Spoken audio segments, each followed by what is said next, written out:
It's all about foxes and food this week. We have window foxing. Paul is being a friendly neighbourhood fox shooter with fancy fowl at risk. Looking for stories, fishing for facts. I'm out with Tom Davies on Dartmoor ahead of spring lambing and putting a couple of troublesome foxes on the floor. Deborah Hadfield goes to Dublin to find out about a scheme to feed the homeless with Irish venison provided by deer stalkers. We have tickets to the Northern Shooting Show to give away, we have news, we have Hunting YouTube. Welcome to Fieldsports Britain.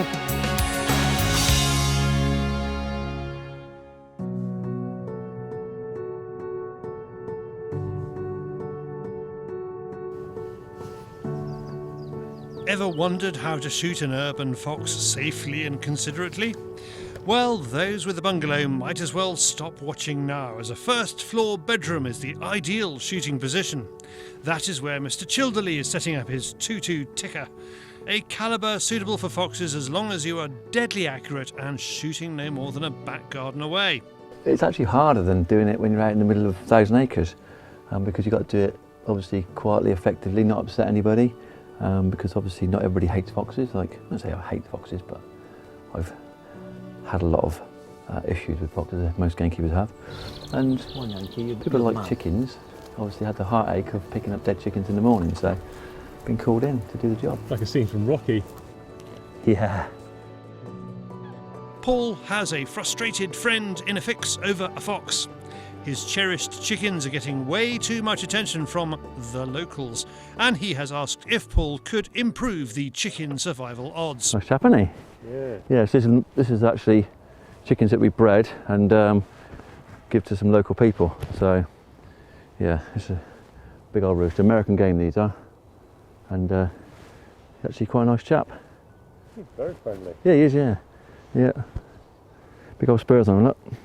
Obviously, traditionally, these were the ones they used. Well, they still do out in Mexico and places for cockfighting.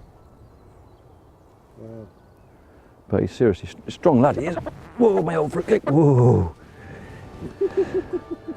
Stalking for stories, fishing for facts.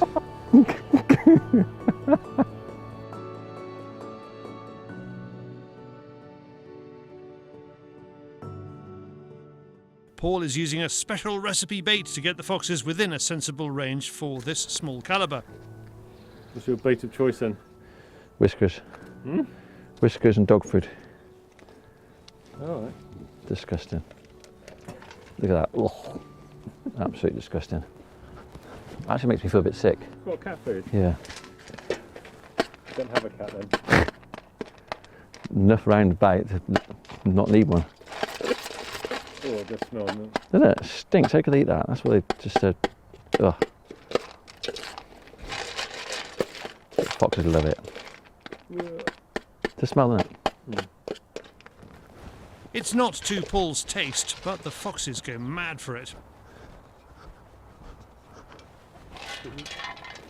Oh, Well, I thought you were going to put the bowl down. I didn't realise you were going to go spreading. no, if you eat it too quick, wouldn't you? If you put the bowl down. Oh. Got to spread it out, see. So that would have been my first mistake. Even this bit of grass, they have a little sniff over. Yep, that's it. As we can see from the Hick Griffin thermal, spreading the food around the place keeps the animals in play. I put a trail camera here, so I know they're coming. It's quite good actually, because they come in at like literally 6:30, 7 o'clock, like clockwork. There's actually 4 coming in now. So yes, I'll see if I can just trim up another 1 or 2 if we're lucky. Thermal, of course, keeps the operation more covert than normal. Then there's the stealthy 2.2, which Paul loves. They're a gnarly, dangerous little round, to be honest with you. They ricochet like hell, you know. They're just deadly. They are. They're just like, they're so quiet, and they look so small. You wouldn't think, you know, it would do anything, but they are serious bit of kit. The chances of it all coming together tonight are slim, but we have foxes in play. There's even one holding back in the cover as the chickens head for bed for the night. Over the past week, Paul and his neighbour have grabbed some quality footage of the foxes as they go about their business.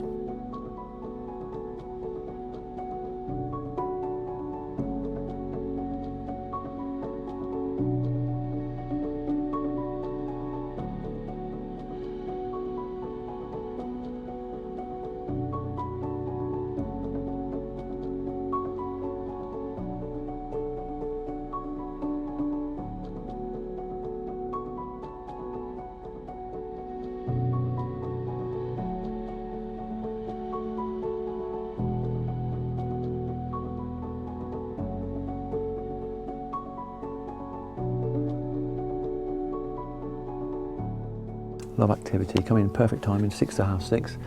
Come in, did the work round. He come all the way to the pen, but it just weren't quite close enough. And he wouldn't stop moving as well. I just didn't want to take a shot to make sure a perfect shot. There was too much out there as well, so it was quite good. There was 2 foxes run round, come around a big circle. But yes, no luck. Foxes. Unfortunately, there's nothing for us tonight, but thanks to his preparation and the kit, not a single net curtain has twitched. For more information about the Hick Micro Panther Scope or Griffin Spotter, go to eliteoptical.co.uk. Thank you, Paul. Next up, another man who looks through the bedroom window, but from the outside looking in. It's David on the Fieldsports Channel News Stump.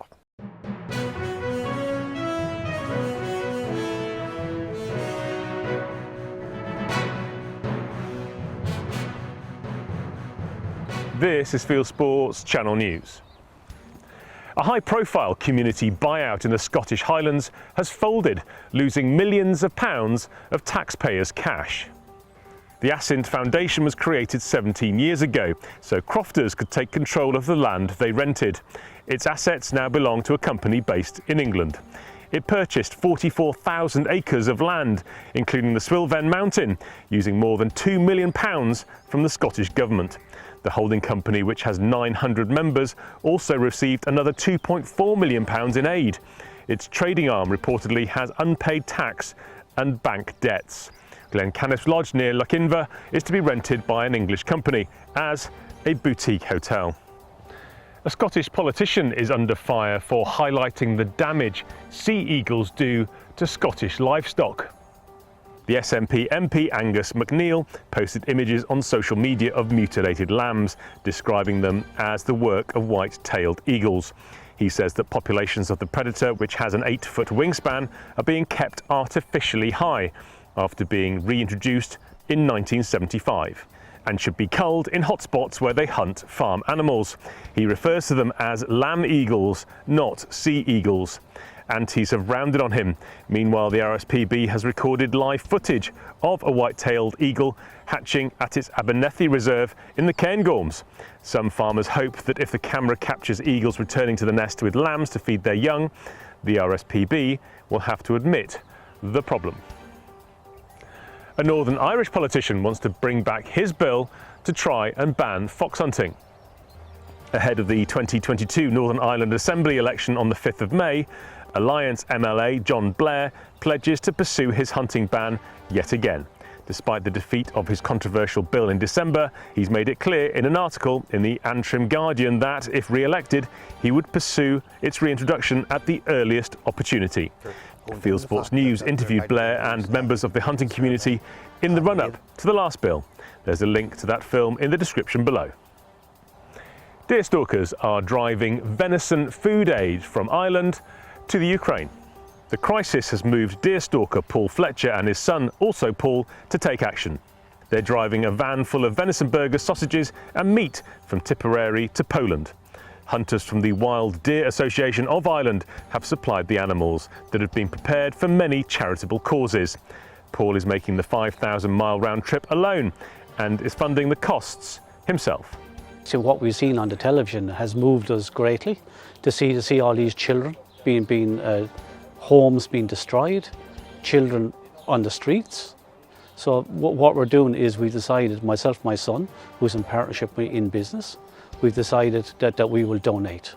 So basically there's 2 tons of venison product being delivered next week. A campaign by Antis is closing the last live reptile market in the UK. The Animal Protection Agency has persuaded Doncaster Council to end the show after the final event at the town's racecourse in June 2022. The APA says it's delighted, as it claimed wild animals were treated like commodities and displayed in small plastic containers. The International Herpetological Society ran the market. The group says it is saddened to be leaving Doncaster after almost 2 decades. It claims the market has been the victim of a campaign of harassment and bullying by animal rights extremists. The clay shooting season is getting underway in the UK. The Essex Masters is due to take place at the end of the month and is likely to attract thousands of competitors. Summer charity shoots are underway too. The first in aid of the Cornwall Federation of Young Farmers is returning after a break due to the pandemic. Gunsmith Ian Hodge holds the event at his store in Wadebridge in Cornwall. The 40-bird shoot is open to anyone on April the 23rd. It's a 40-bird sporting clay pigeon shoot, very easy going, no massive competition. We don't like to have stress on the shooters. We just like people to come and have a good time, walk around the shops, see the amazing bargains that we have, and grab a burger as well. Spanish police are investigating a private taxidermy collection stored in a warehouse in Valencia. Police say it's confiscated more than 1,000 stuffed animals worth an estimated £24 million. The original hunter died in 2014. His sons inherited his trophies. 8 years later, the police have seized them. The sons have not been charged or arrested. Animal rights organisations are using the bust to promote the line that taxidermy is illegal. The wider media has enthusiastically reported this, with the BBC claiming that some of the animals the man shot were extinct. In the USA, Safari Club International and the National Rifle Association are fighting for wolf hunting.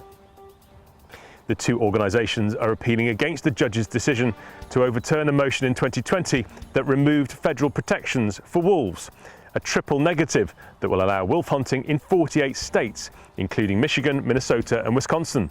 Grey wolves are classed as an endangered species.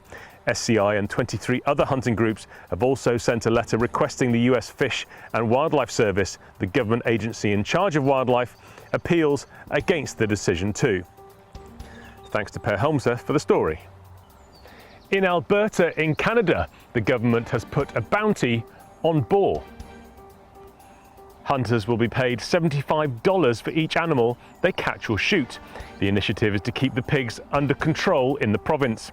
The government says the new measures were needed to eliminate the boar's destructive threat to crops, livestock and the environment. It has launched 2 bounty programs, one for landowners and government-approved trappers and another for hunters. Each pair of wild boar ears will earn a cash reward. The Daily Mail claims that Vladimir Putin is using antler blood as a cancer cure.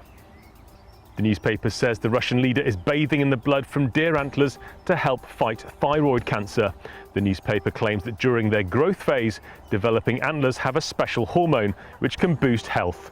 Moscow hasn't commented on the story. And finally, sea lions are enjoying a all-you-can-eat buffet at a salmon farm. The animals jumped into the salmon pens at a fish farm on Canada's west coast. More than 24 sea lions have joined the feeding frenzy. A single pen at the facility can hold 20,000 fish. The company's tried scaring them away with loud noises. The sea lions refuse to leave as they're having a whale of a time. You are now up to date with Fieldsports Channel News. Stalking the stories, fishing for facts.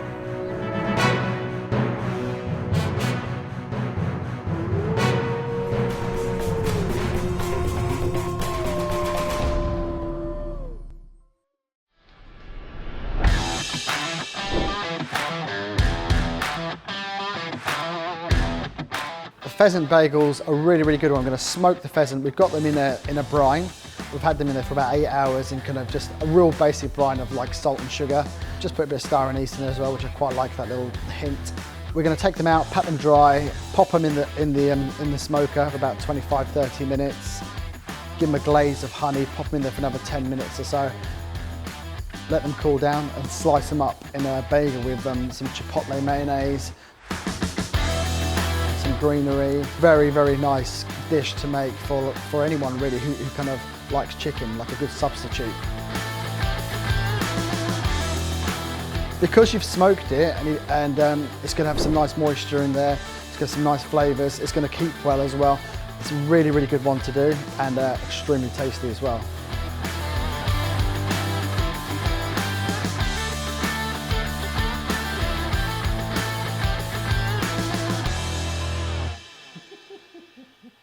Ridiculous, isn't it?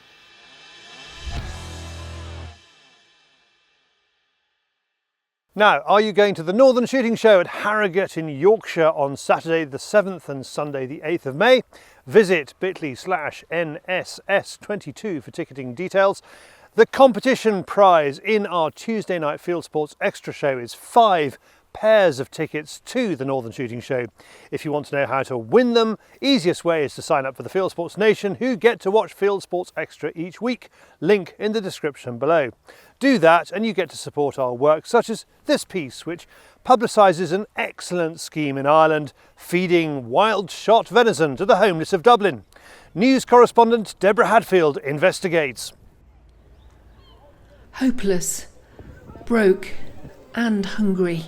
7,000 people in Ireland are homeless. 2,500 of them are children. The Wild Deer Association of Ireland is helping by feeding them hot food on the streets of Dublin. The venison burgers are a lifeline. It's good to know that it's things like that around, yeah? Helps me out a lot. My family are good to me as well, but like this take the pressure off them, so I won't have to keep an arse in them, you know. So I have to say, they do a great job. More so for me and for you to help the people out. Helping the people of Ireland and all the misfortunes. And I'm going to tell you something now. The work that you do for the misfortunes is precious and you're not recognised for the work that you do. I was hungry. He doesn't understand you. Yeah, I was hungry and I've been coming down here for a little while now, and it has been good, yeah, and the food are lovely, yeah. You have to give back something when you have the opportunity. There's people down on their luck, and when you have the opportunity, we have the venison, and instead of selling it to game dealers, we just prefer to give it away to whoever we can, really.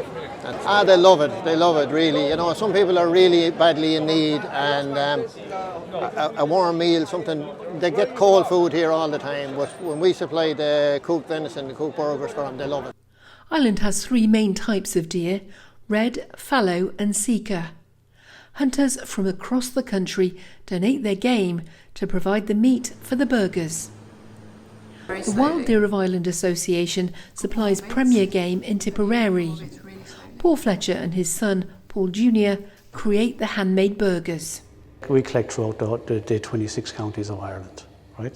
We have vans on the road that call to the hunters and collect all we have documentation which will show from the hunter from the time that he shot it, date he shot it and where he shot it. So we have full traceability on all animals. All animals are tagged when they're shot by the hunter.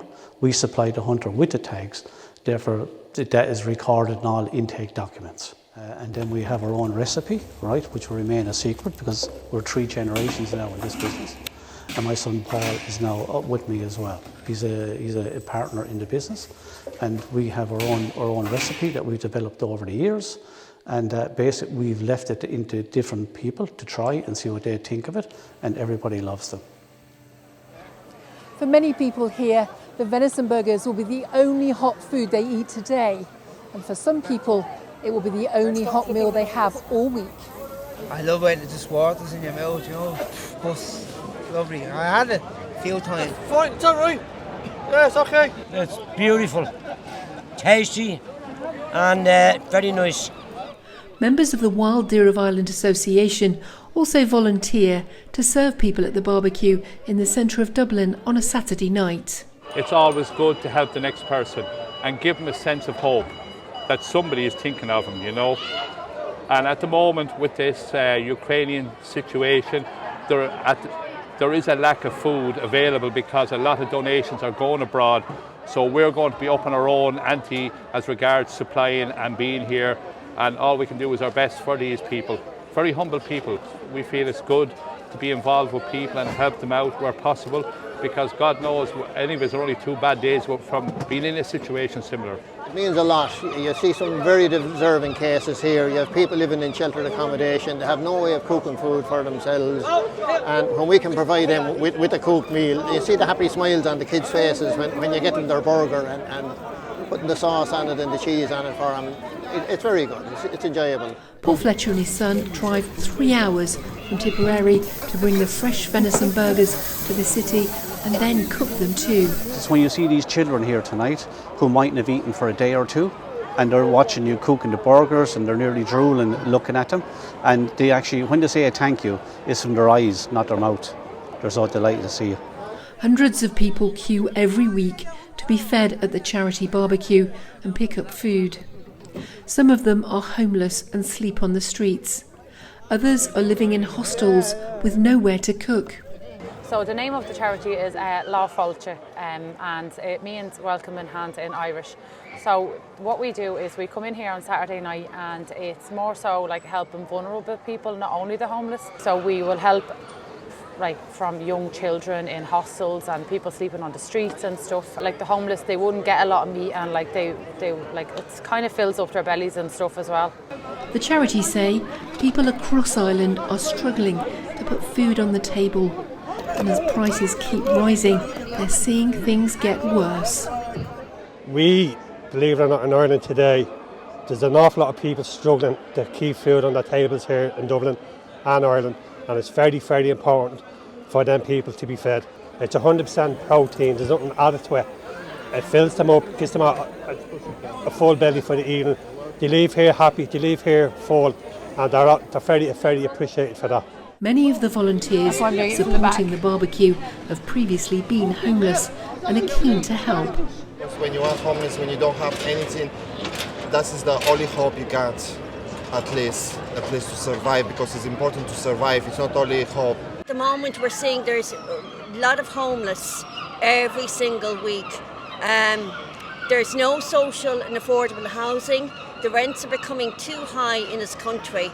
And that's why we're seeing even ordinary people now coming to us for assistance, help, just food shopping every week.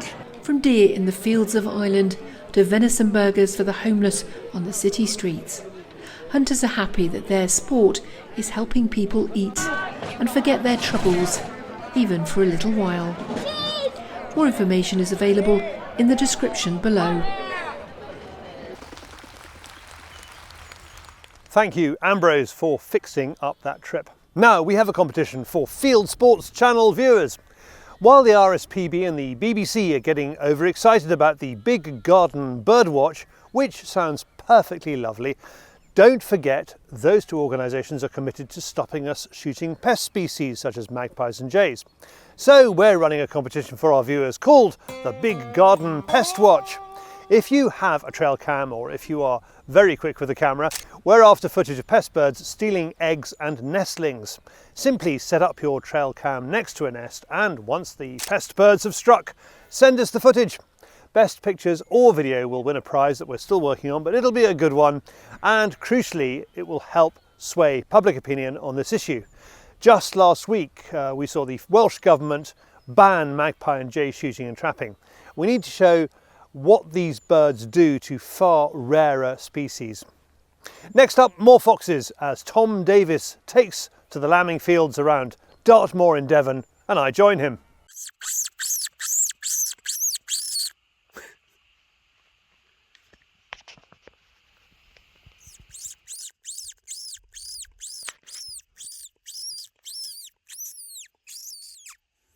When you don't have your rifle with you, this is, of course, what happens.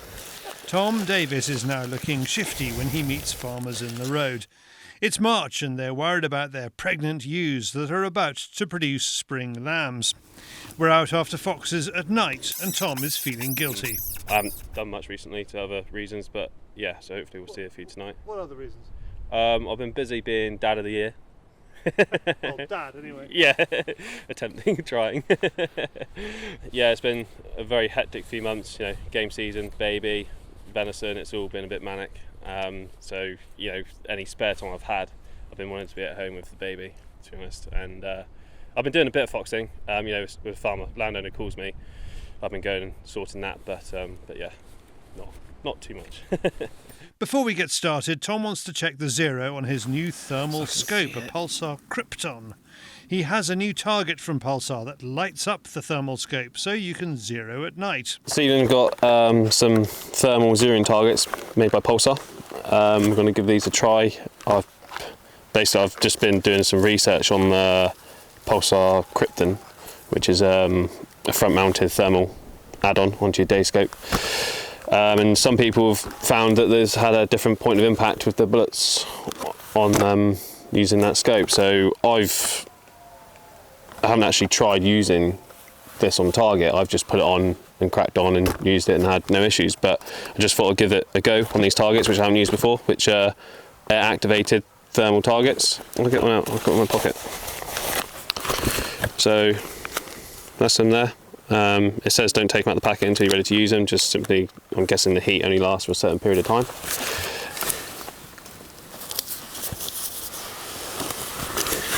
Actually feel there's a bit of warmth to that.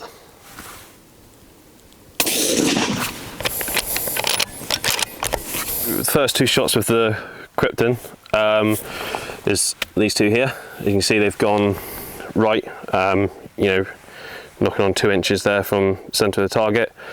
So we thought, is it the rifle? I was confident it wasn't, and yeah, that's the 2 shots without the Krypton on, just using the headlights of the truck. Yeah, pretty good. So what I've done, I then adjusted the Krypton scope. I moved the picture across, so I collaborated the Krypton with my scope to centerise it all. I think I'm using the right words. No, you're not. No. There's such thing as I know what I mean. There's no such word as Collaborating. No, you calibrate, not collaborate. Following successful collaboration, where are we going to go first? Still, that, you know, dog foxes will still be travelling around and whatnot. It was only last week. I was out stalking, and there's a lot of activity going on. Them calling, so they're still at it. So they do come down off the moor. It's like all this area, you know, all the farmland does back onto the moor, so you'd never clear the fox population here. You know, you keep on top of the numbers, but you know, every week more will come down off the moor and come inland. We drive to the first farm and set out on foot. It has guinea fowl, and the farmer complains that while the foxes wait for the ewes to drop lambs, they are munching their way through the birds. There are 2 over there. The advantage of foxing in the foothills of Dartmoor is that you can look across hills and valleys and see thousands of acres from one place. Tom spots a fox and calls it in.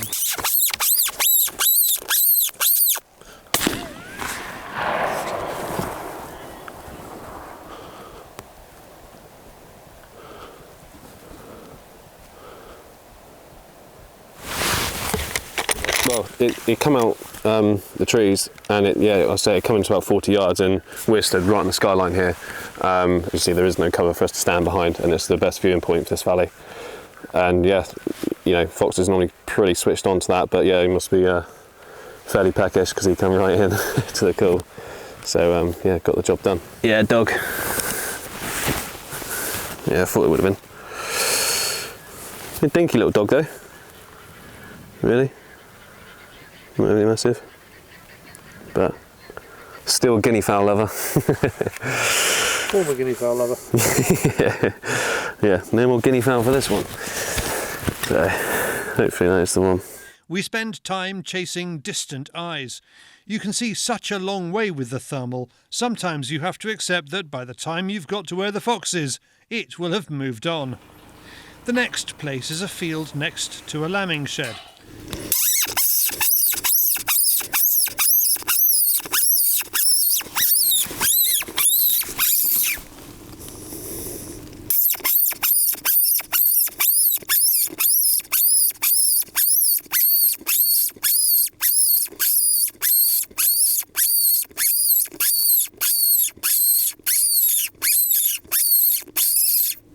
You little bugger.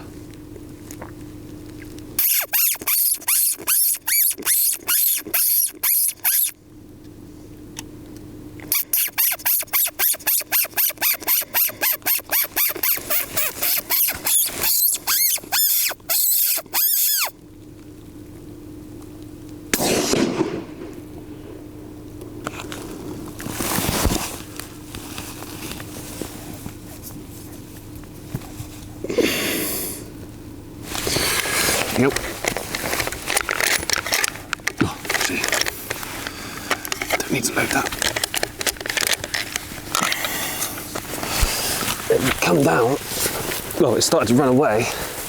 Then when I called, it come back down. It just sat behind the hedge, and I couldn't see it. And eventually come through.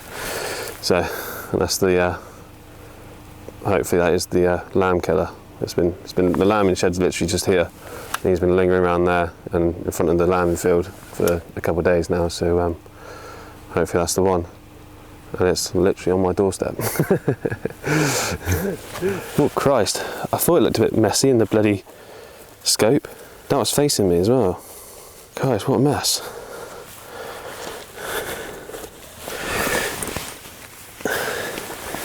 I shot that front on as well. It's sat. I can't even see what that is. Vixen. Cubs.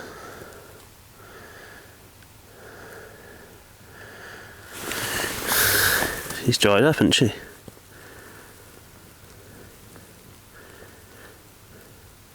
She's completely dry.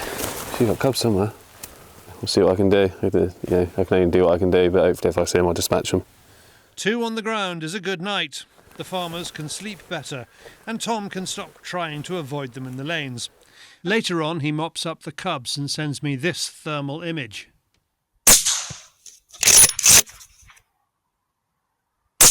And if you are interested in the Pulsar Krypton and want to know whether it's right for you, there's a link in the description below to the Choose to Compare kit comparison tool on Pulsar's website. Thanks, Tom. And if you'd like to see a more in-depth chat from Tom about the Pulsar Krypton on our Field Tester channel, click on the link in the description below. Now, from foxing to the wider world of hunting and shooting on YouTube, it is Hunting YouTube.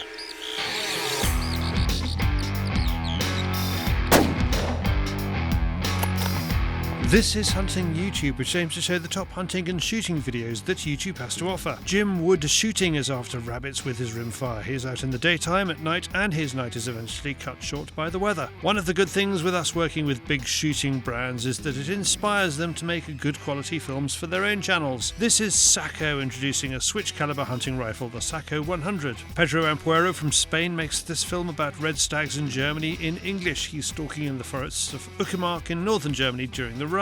Alicho Safaris in Turkey is raking in the views with this film, top 30 best wild boar hunting in winter. Thanks to Per Homeseth for this. This is Africa 5, Season 4, Episode 13, Dangerous Elephant. Following on from last week's Vixen and Dog taken from the lambing fields, thanks Malk from Fox Takers for his latest Vixen taken from the lambing fields. Thanks to Danny Boyle for this suggestion, farmer uses thermal to protect cattle from predators, 65 coyotes down. This footage shot in South Dakota comes from the iRay Ricoh RH50 thermal scope. Some good shooting, and thank goodness we don't have them here, says Danny. And finally, it's good to see an ordinary local newspaper put out a well-made film on YouTube, and it's especially good when it puts out a hunting film. This is the Banger Daily News in Maine, USA, and the film is about their reporters' failure to stalk white hares. That's it for this week. I have put all these films into a playlist for you. Click on the I symbol top right or check this film's description. If you have a YouTube film you would like us to pop into the weekly top 8, email me the link, charlie@fieldsportschannel.tv.